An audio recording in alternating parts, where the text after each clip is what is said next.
അധ്യായം 12. പരസ്പരം ചവിട്ടേൽക്കത്തക്ക വിധം ആയിരക്കണക്കിന് ജനങ്ങൾ തിങ്ങിക്കൂടി. അപ്പോൾ അവൻ ശിഷ്യരോട് പറയുവാൻ തുടങ്ങി, ഫരിസേയരുടെ കാപട്യമാകുന്ന പുളിപ്പിനെ സൂക്ഷിച്ചുകൊള്ളുവിൻ. മറിഞ്ഞിരിക്കുന്നതൊന്നും വെളിച്ചത്ത് വരാതിരിക്കുകയില്ല,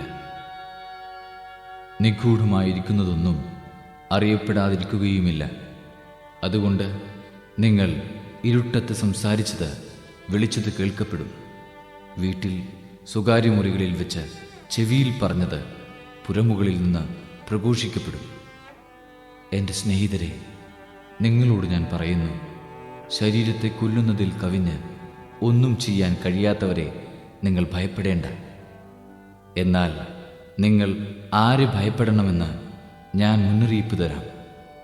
കൊന്നതിന് ശേഷം നിങ്ങളെ നരകത്തിലേക്ക് തള്ളിക്കളയാൻ അധികാരമുള്ളവനെ ഭയപ്പെടുവിൻ. അതെ, ഞാൻ പറയുന്നു, അവനെ ഭയപ്പെടുവിൻ. 5 കുരുവികൾ 2 നാണയത്തൊട്ടിന് വിൽക്കപ്പെടുന്നില്ലേ? അവയിൽ ഒന്നുപോലും ദൈവസന്നിധിയിൽ വിസ്മരിക്കപ്പെടുന്നില്ല. നിങ്ങളുടെ തലമുടിയിഴ പോലും എണ്ണപ്പെട്ടിരിക്കുന്നു. ഭയപ്പെടേണ്ട, നിങ്ങൾ അനേകം കുരുവികളേക്കാൾ വിലയുള്ളവരാണ്. ഞാൻ നിങ്ങളോട് പറയുന്നു, മനുഷ്യരുടെ മുമ്പിൽ എന്നെ ഏറ്റുപറയുന്ന ഏതൊരുവനെയും ദൈവത്തിൻ്റെ ദൂതന്മാരുടെ മുമ്പിൽ മനുഷ്യപുത്രനും ഏറ്റുപറയും. മനുഷ്യരുടെ മുമ്പിൽ എന്നെ തള്ളിപ്പറയുന്നവൻ ദൈവത്തിൻ്റെ ദൂതന്മാരുടെ മുമ്പിലും തള്ളിപ്പറയപ്പെടും. മനുഷ്യപുത്രനെതിരായി സംസാരിക്കുന്നവനോട് ക്ഷമിക്കപ്പെടും. എന്നാൽ പരിശുദ്ധാത്മാവിനെതിരായി ദൂഷണം പറയുന്നവനോട് ക്ഷമിക്കപ്പെടുകയില്ല. സിനഗോഗുകളിലും അധികാരികളുടെയും ഭരണാധിപന്മാരുടെയും മുൻപിലും അവർ നിങ്ങളെ കൊണ്ടുപോകുമ്പോൾ എങ്ങനെ, എന്ത് ഉത്തരം കൊടുക്കുമെന്നും എന്തു പറയുമെന്നും ഉത്കണ്ഠാകുലരാകേണ്ട. എന്താണ് പറയേണ്ടതെന്ന് ആ സമയത്ത് പരിശുദ്ധാത്മാവ് നിങ്ങളെ പഠിപ്പിക്കും. ജനക്കൂട്ടത്തിൽ നിന്ന് ഒരുവൻ അവനോട് പറഞ്ഞു, ഗുരു, പിതൃസ്വത്ത് ഞാനുമായി പങ്കുവയ്ക്കാൻ എൻ്റെ സഹോദരനോട് കൽപ്പിക്കണമേ. യേശു അവനോട് ചോദിച്ചു, ഹേ മനുഷ്യ, എന്നെ നിങ്ങളുടെ ന്യായാധിപനോ സ്വത്ത് ഭാഗിക്കുന്നവനോ ആയി ആര് നിയമിച്ചു? അനന്തരം അവൻ അവരോട് പറഞ്ഞു, ജാഗരൂകരായിരിക്കുവിൻ. എല്ലാ അത്യാഗ്രഹങ്ങളിലും നിന്ന് അകന്നിരിക്കുകയും ചെയ്യുവിൻ. മനുഷ്യജീവിതം സമ്പത്തുകൊണ്ടല്ല ധന്യമാകുന്നത്. ഒരു ഉപമയും അവൻ അവരോട് പറഞ്ഞു, ഒരു ധനികന്റെ കൃഷിസ്ഥലം സമൃദ്ധമായ വിളവ് നൽകി. അവൻ ഇങ്ങനെ ചിന്തിച്ചു, ഞാൻ എന്തു ചെയ്യും? ഈ ധാന്യം മുഴുവൻ സൂക്ഷിക്കാൻ എനിക്ക് സ്ഥലമില്ലല്ലോ. അവൻ പറഞ്ഞു, ഞാൻ ഇങ്ങനെ ചെയ്യും, എൻ്റെ അറപ്പുരകൾ പൊളിച്ച് കൂടുതൽ വലിയവ പണിയും. അതിൽ എൻ്റെ ധാന്യവും വിഭവങ്ങളും സംഭരിക്കും. അനന്തരം ഞാൻ എൻ്റെ ആത്മാവിനോട് പറയും, ആത്മാവേ, അനേക വർഷത്തേക്ക് വേണ്ട വിഭവങ്ങൾ നിനക്കായി സംഭരിക്കപ്പെട്ടിരിക്കുന്നു. വിശ്രമിക്കുക, തിന്നുകുടിച്ച് ആനന്ദിക്കുക. എന്നാൽ ദൈവം അവനോട് പറഞ്ഞു, പോഷ, ഈ രാത്രി നിന്റെ ആത്മാവിനെ നിന്നിൽ നിന്ന് ആവശ്യപ്പെടും. അപ്പോൾ നീ ഒരുക്കി വച്ചിരിക്കുന്നവ ആരുടേതാകും? ഇതുപോലെയാണ് ദൈവസന്നിധിയിൽ സമ്പന്നനാകാതെ തനിക്കു വേണ്ടി സമ്പത്ത് ശേഖരിച്ചു വയ്ക്കുന്നവനും. വീണ്ടും അവൻ ശിഷ്യരോട് അരുളി ചെയ്തു, അതിനാൽ ഞാൻ നിങ്ങളോട് പറയുന്നു, എന്തു ഭക്ഷിക്കും എന്ന് ജീവനെപ്പറ്റിയോ എന്തു ധരിക്കും എന്ന ശരീരത്തെപ്പറ്റിയോ നിങ്ങൾ ആകുലരാകേണ്ട. എന്തെന്നാൽ ജീവൻ ഭക്ഷണത്തിനും ശരീരം വസ്ത്രത്തിനും ഉപരിയാണ്. കാക്കകളെ നോക്കുവിൻ, അവ വിതയ്ക്കുന്നില്ല, കൊയ്യുന്നില്ല, അവയ്ക്ക് കലവറയോ കളപ്പുരയോ ഇല്ല, എങ്കിലും ദൈവം അവയെ പോറ്റുന്നു.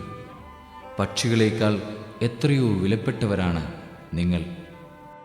ആകുലരാകുന്നതുകൊണ്ട് ആയുസ്സിൻ്റെ ദൈർഘ്യം 1 മുഴം കൂടി നീട്ടാൻ നിങ്ങളിൽ ആർക്ക് സാധിക്കും? ഏറ്റവും നിസ്സാരമായ ഇതുപോലും ചെയ്യാൻ നിങ്ങൾക്ക് കഴിവില്ലെങ്കിൽ മറ്റുള്ളവയെപ്പറ്റി ആകുലരാകുന്നതെന്തിന്?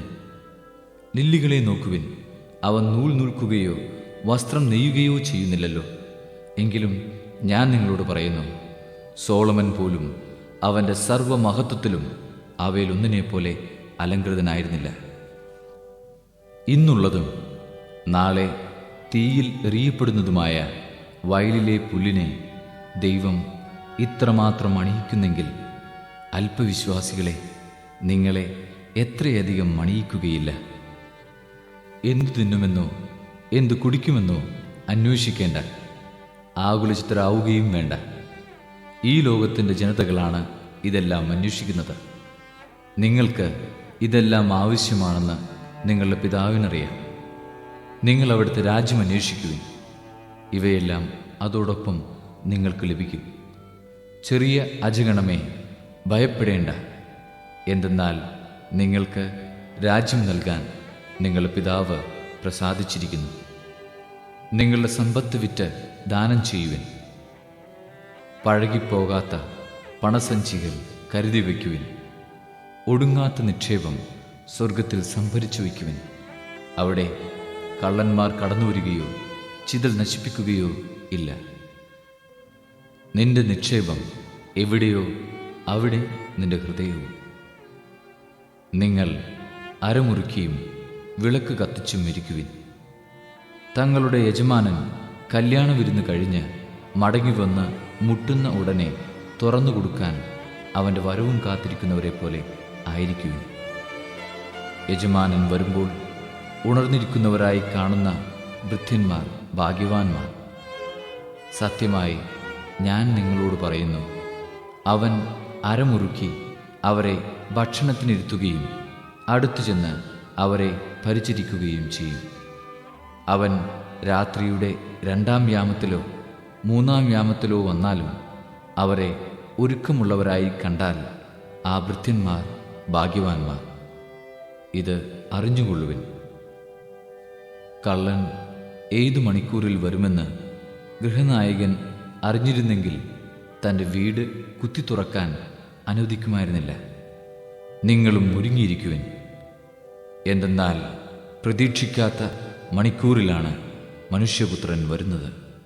പത്രോസ് ചോദിച്ചു, കർത്താവേ, നീ ഈ ഉപമ പറയുന്നത് ഞങ്ങൾക്ക് വേണ്ടിയോ എല്ലാവർക്കും വേണ്ടിയോ?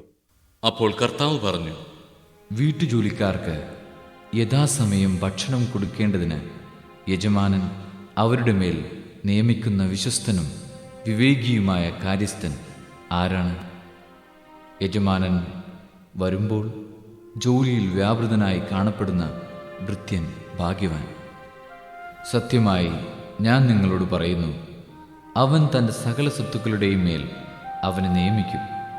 എന്നാൽ ആ ഭൃത്യൻ തൻ്റെ യജമാനൻ വരാൻ വൈകുമെന്ന് ഉള്ളിൽ കരുതി യജമാനൻ്റെ ദാസന്മാരെയും ദാസിമാരെയും അടിക്കാനും തിന്നുകുടിച്ച് ഉന്മത്തനാകാനും തുടങ്ങിയാൽ പ്രതീക്ഷിക്കാത്ത ദിവസത്തിലും അറിയാത്ത മണിക്കൂറിലും യജമാനൻ വരികയും അവനെ ശിക്ഷിച്ച് അവൻ്റെ പങ്ക് അവിശ്വാസികളോടുകൂടെ ആക്കുകയും ചെയ്യും. യജമാനൻ്റെ ഹിതമറിഞ്ഞിട്ടും അതനുസരിച്ച് പ്രവർത്തിക്കുകയോ അതിന് ഒരുങ്ങുകയോ ചെയ്യാത്ത ഭൃത്യൻ കഠിനമായി പ്രഹരിക്കപ്പെടും. എന്നാൽ അറിയാതെയാണ് ഒരുവൻ ശിക്ഷാർഹമായ തെറ്റ് ചെയ്തതെങ്കിൽ അവൻ ലഘുവായി പ്രഹരിക്കപ്പെടുകയുള്ളൂ. അധികം ലഭിച്ചവനിൽ നിന്ന് അധികം ആവശ്യപ്പെടും. അധികം മേൽപ്പിക്കപ്പെട്ടവനോട് അധികം ചോദിക്കും.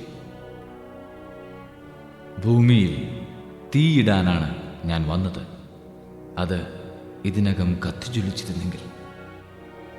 എനിക്കൊരു സ്നാനം സ്വീകരിക്കാനുണ്ട്. അത് നിവൃത്തിയാകുവോളം ഞാൻ എത്ര ഞെരുങ്ങുന്നു. ഭൂമിയിൽ സമാധാനം നൽകാനാണ് ഞാൻ വന്നിരിക്കുന്നതെന്ന് നിങ്ങൾ വിചാരിക്കുന്നുവോ? അല്ല, ഭിന്നത എന്ന് ഞാൻ നിങ്ങളോട് പറയുന്നു. ഭിന്നിച്ചിരിക്കുന്ന 5 പേർ ഇനിമേൽ ഒരു വീട്ടിലുണ്ടായിരിക്കും. 3 പേർ 2 പേർക്കെതിരായും 2 പേർ 3 പേർക്കെതിരായും ഭിന്നിച്ചിരിക്കും.